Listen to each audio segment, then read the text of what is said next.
નમસ્કાર, આપ જોઈ રહ્યા છો ગુજરાત ફર્સ્ટ. હું છું અમિતા. જૂનાગઢમાં મૌલાનાના ભડકાઉ ભાષણ મામલે મોટો ખુલાસો થયો છે. નરસિંહ વિદ્યા મંદિરના આચાર્યએ આ ખુલાસો કર્યો.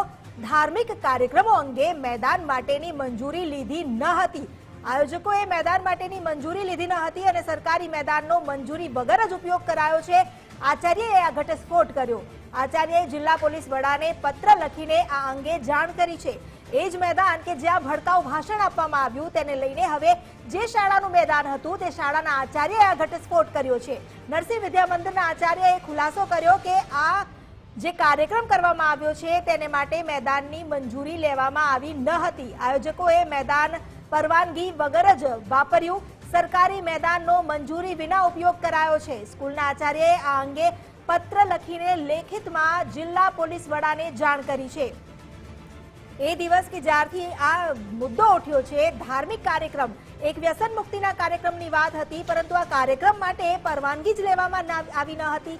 શાળાના મેદાનનો ઉપયોગ કરવામાં આવ્યો. હજારોની સંખ્યામાં લોકો ભેગા કરવામાં આવ્યા અને રાત માટે જે પરવાનગી માઇકની પણ લેવામાં આવી હતી તેનાથી પણ લંબાઈને સમય અવધિ દરમિયાન આ કાર્યક્રમ ચાલ્યો અને એ કાર્યક્રમમાં આ મૌલાનાએ ભડકાઉ ભાષણ કર્યું.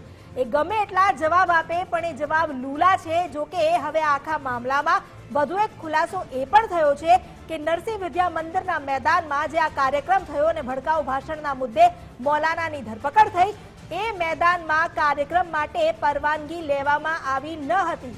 સરકારી શાળાનું એ મેદાન છે. સરકારી મેદાન તો સરકારી જગ્યાનો પરવાનો પણ લેવો પડે, પરવાનગી લેવી પડે, પરંતુ કાર્યક્રમના આયોજકોએ કોઈ પણ પ્રકારની એવી લીખાપઢી કરી નથી, પરવાનગી નથી લીધી. ખુદ આચાર્યએ આ ઘટસ્ફોટ કર્યો છે અને જિલ્લા પોલીસ વડાને લેખિતમાં આ અંગે રજૂઆત પણ કરી છે. જૂનાગઢમાં મૌલાનાએ જે ભડકાઉ ભાષણ કર્યું હતું અને આ જે મેદાન જેનો ઉપયોગ પરવાનગી વિના કરવામાં આવ્યો છે, વધુ જાણકારી લઈએ સંવાદદાતા ગૌતમ ભેડા પાસેથી. ગૌતમ, હવે સ્કૂલના આચાર્યએ જે ઘટસ્ફોટ કર્યો છે, મેદાન માટે તો પરવાનગી જ લેવાઈ નથી, તો પછી આ કાર્યક્રમ થયો કેવી રીતે? પોલીસે પરવાનગી કેવી રીતે આપી હતી? જી ચોક્કસ, આ સૌથી મોટો સવાલ છે, કેમ કે અત્યારે હું આપને પહેલા તો દ્રશ્યો બતાવીશ કે જે ગ્રાઉન્ડની અંદર આ કાર્યક્રમ થયો હતો અને ભડકાઉ ભાષણ થયું હતું ત્યાં જ્યાં નરસિંહ મહેતા વિદ્યા મંદિર આવેલી છે તેમના સંચાલકો છે અને જે આચાર્ય છે તેમના દ્વારા આ સમગ્ર મામલાને લઈને ખુલાસો કરવામાં આવ્યો છે કે જે આ કાર્યક્રમ યોજાયો હતો તેની કોઈ પૂર્વ મંજૂરી છે તે લેવામાં નહોતી આવી. એટલે હવે સવાલ એ છે કે પૂર્વ મંજૂરી લેવામાં નહોતી આવી તો આટલો મોટો કાર્યક્રમ કઈ રીતે થઈ ચૂક્યો છે? અને જ્યારે આ વિવાદ થયો છે ત્યારે આ સમગ્ર મામલે આ મોટો ખુલાસો છે કે જે ગ્રાઉન્ડ છે તેની મંજૂરી જ લેવામાં નહોતી આવી. આ પ્રકારનો કાર્યક્રમ થવાનો છે તેની મંજૂરી લેવામાં નહોતી આવી.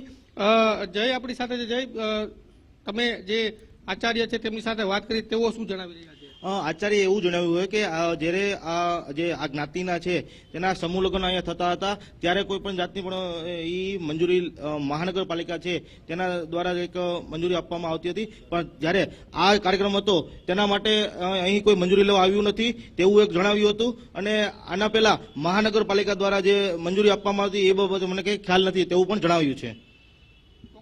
ખૂબ જ ગંભીર બાબત છે કે આચાર્ય છે તે એવું કહી રહ્યા છે કે અગાઉ અમારી પાસે મંજૂરી લેવા માટે આવતા હતા ત્યારે મહાનગરપાલિકાની મંજૂરી તેઓ લેતા હતા, પરંતુ તે પણ સમૂહ લગ્ન માટે, પરંતુ આ જે કાર્યક્રમ યોજાયો છે તેની અમારી પાસે કોઈ મંજૂરી આપવામાં અમારા દ્વારા આવી નથી, કેમ કે કોઈ મંજૂરી પણ માગી નથી. હવે સવાલ એ છે કે એક તરફ પોલીસ દ્વારા એવું કહેવામાં આવ્યું છે કે અહીંયા નશા મુક્તિ એટલે કે જે વ્યસન મુક્તિનો કાર્યક્રમ છે તેનું આયોજન થયું હતું ને તેની મંજૂરી મળી હતી, તો બીજી તરફ આચાર્ય આ બાબતે વાત કરી રહ્યા છે.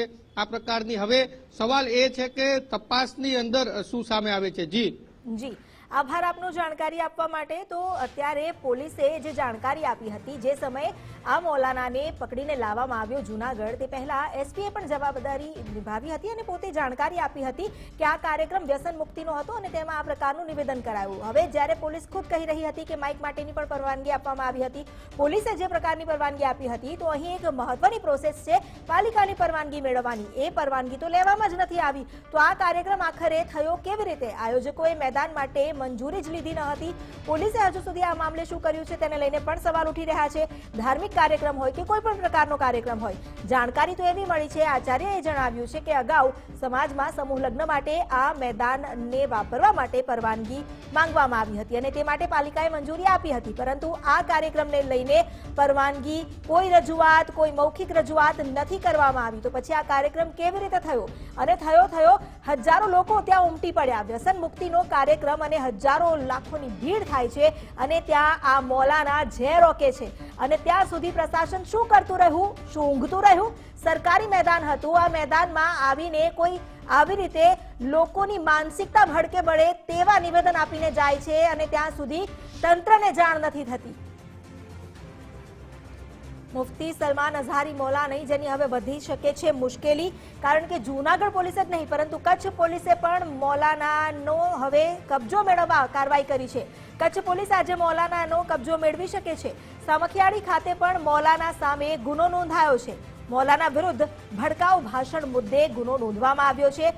જૂનાગઢના કેસમાં રિમાન્ડ પૂર્ણ થતા કચ્છ પોલીસ તેનો કબજો લઈ શકે છે.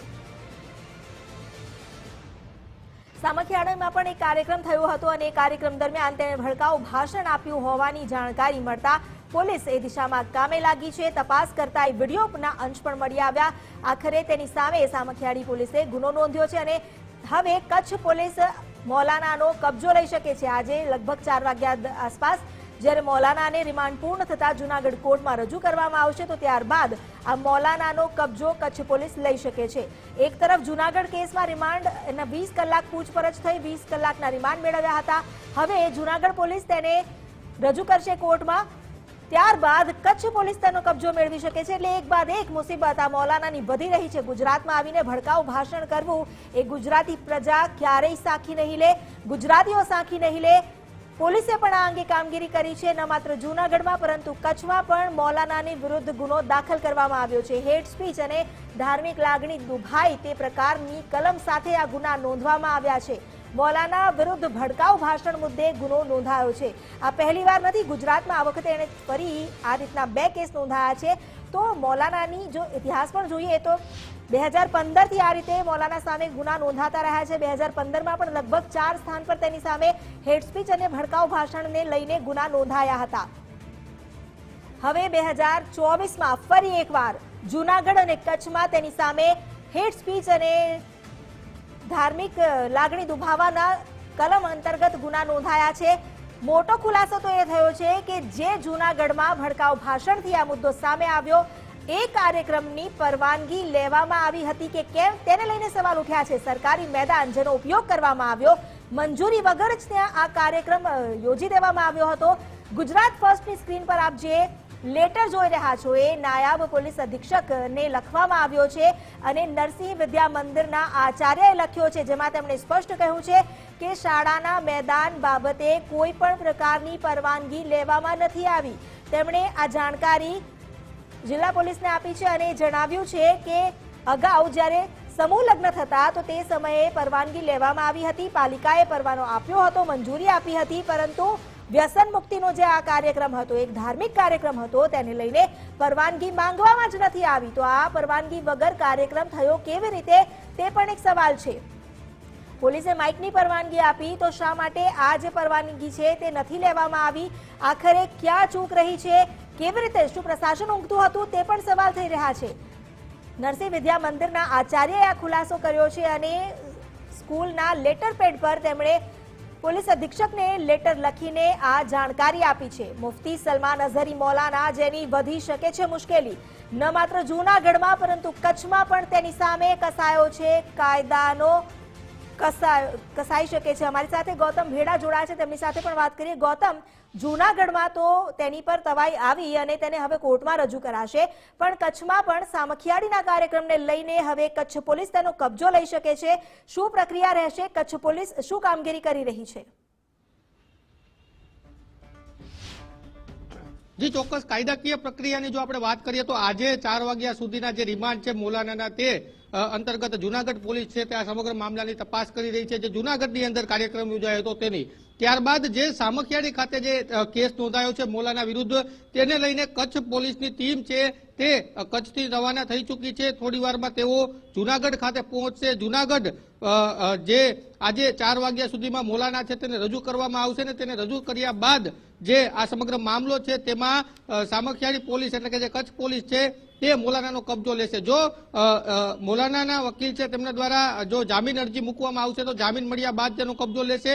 જો તેને જેલ હવાલે કરવામાં આવશે તો ટ્રાન્સફર વોરંટ જે વોરંટ છે તેના ટ્રાન્સફરના આધારે જે કચ્છ પોલીસ છે તે મોલાનાનો કબજો લેશે. એટલે કે મોલાના દ્વારા જે ગુજરાતની અંદર જે જગ્યાએ આ પ્રકારની હેટ સ્પીચ છે તે આપવામાં આવી છે ત્યાં તેની મુશ્કેલીઓ હવે સતત વધી રહી છે. ગુજરાતની અંદર એક બાદ એક તેમની સામે ફરિયાદ નોંધાઈ રહી છે.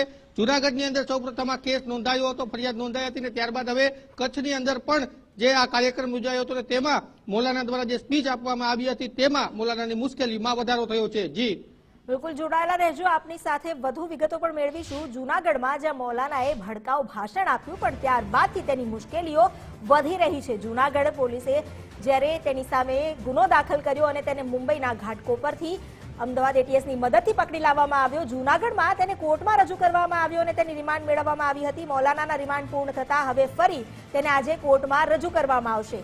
20 કલાકના રિમાન્ડ કોર્ટે આપ્યા હતા, જે પૂર્ણ થતા આજે ફરી મૌલાનાને કોર્ટમાં રજૂ કરવામાં આવશે. અહીં જો વકીલ તેની જામીન અરજી મૂકે છે અને તેના પર સુનાવણી થાય છે તો ત્યારબાદ કચ્છ પોલીસ તેનો કબજો લેશે. ઉપરાંત એ પણ મહત્વની વાત છે કે જે ફંડિંગ એજન્સીઓ હતી મૌલાનાની પાછળ તેની પણ તપાસ કરવામાં આવશે. તો ગૌતમ, જે મૌલાનાના રિમાન્ડ પૂર્ણ થતા તેને કોર્ટમાં તો રજૂ કરવામાં આવનાર છે, પરંતુ જે ફંડિંગ એજન્સીઓ છે તેની પર પણ કાયદાનો જે સકંજો છે એ કસાઈ શકે છે. ફંડ ક્યાંથી મળતું હતું તેને લઈને પણ તપાસ કરવામાં આવશે. શું વધુ અપડેટ છે? જે ચોક્કસ મૌલાના છે તેના જે 10 દિવસના રિમાન્ડની માંગણી જ્યારે પોલીસ દ્વારા કોર્ટની અંદર ગઈકાલે કરવામાં આવી હતી અને 1 દિવસના રિમાન્ડ છે તેના મંજૂર થયા હતા 20 કલાકના. આ સમગ્ર મામલાની અંદર જે મુદ્દાઓ મૂકવામાં આવ્યા હતા પોલીસ દ્વારા તેમાં સૌથી મહત્વનો મુદ્દો છે ફંડિંગનો. જે એજ્યુકેશન અને વેલફેર જે ટ્રસ્ટ છે તે આ મૌલાના ચલાવી રહ્યા છે અને આ એજ્યુકેશન ને વેલફેર ટ્રસ્ટ છે તેનું ફંડિંગ ક્યાંથી આવે છે, તેનો ઉપયોગ ક્યાં થાય છે, આ તમામ બાબતોને લઈને હવે જુનાગઢ પોલીસ છે તે ઝીણવટભરી તપાસ કરી રહી છે ને તેના કારણે જ 10 દિવસના રિમાન્ડની માંગ કરવામાં આવી હતી. એટલે હવે આ જે મૌલાના છે તેમની મુશ્કેલીમાં સતત વધારો થઈ રહ્યો છે. તેમનું જે આ ટ્રસ્ટ છે તે કઈ પ્રકારની કામગીરી કરે છે, તેનું ફંડિંગ ક્યાંથી આવે છે ને આ ફંડિંગનો ઉપયોગ ક્યાં થાય છે, તમામ બાબતોને લઈને પોલીસ છે તે તપાસ કરી રહી છે. ગઈકાલે જ જ્યારે રિમાન્ડ છે તે મંજૂર થયા મૌલાનાના ત્યારે જ જુનાગઢ પોલીસ છે તેમના દ્વારા જે ઘટના સ્થળ છે કે જ્યાં અત્યારે હું છું ત્યાં રિકન્સ્ટ્રક્શન કરવામાં આવ્યું મૌલાનાનું ને ત્યારબાદ આ કાર્યક્રમ સહિતની જે માહિતી છે તે પણ અલગ અલગ રીતે તપાસ છે તેની હાથ ધરવામાં આવીને હવે જે ફંડ છે તેને લઈને ખાસ તો તપાસ કરવામાં આવશે. જી આભાર આપનો જાણકારી આપવા માટે. તો હવે આ જે ફંડિંગ થઈ રહ્યું છે તેને લઈને પણ તપાસ થશે. જે લાખોનું ફંડિંગ ટ્રસ્ટને મળ્યું છે, આખરે આ લાખોનું ફંડિંગ આવ્યું ક્યાંથી, તેની પાછળ કોનો દોરી સંચાર છે, શું મનસૂબા છે. રિમાન્ડ દરમિયાન મૌલાની સઘન પૂછપરછ પણ કરવામાં આવી અને જે કડીઓ મળી છે તેના આધારે વધુ ઊંડાણપૂર્વક તપાસ કરવામાં આવશે. મૌલાનાના ટ્રસ્ટમાં થતા લાખોના ફંડિંગને લઈને પણ તપાસ કરાશે.